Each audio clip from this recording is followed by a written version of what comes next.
അപ്പോൾ ഇന്ന് വെണ്ടയ്ക്ക തോരനാണ്. അപ്പോൾ ആദ്യം കുറച്ച് എണ്ണ ഒഴിക്കുക,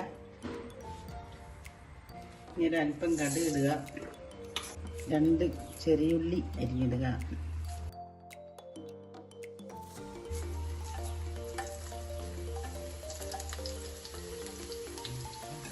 ഒരല്പം കരിവേപ്പില,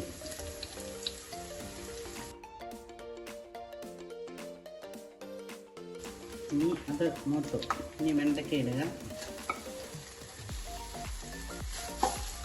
സവോള, പച്ചമുളക്,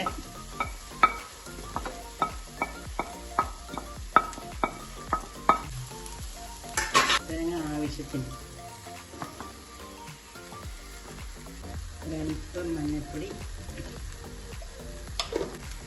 ഉപ്പ് ആവശ്യത്തിന്. പിന്നെ ഈ വെണ്ടയ്ക്ക ഇങ്ങനെ കുഴയാതിരിക്കാൻ ഒരു ടീസ്പൂൺ വിനാഗിരി, ഒത്തിരി ഒഴിച്ചാൽ പുളി വരും. ഇതെല്ലാം അങ്ങനെ മിക്സ് ചെയ്യുക.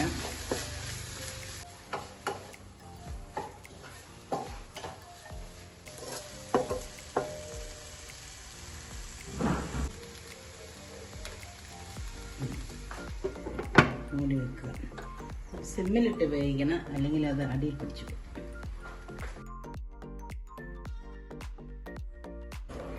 ഓക്കെ, വെണ്ടയ്ക്ക തോരൻ റെഡി.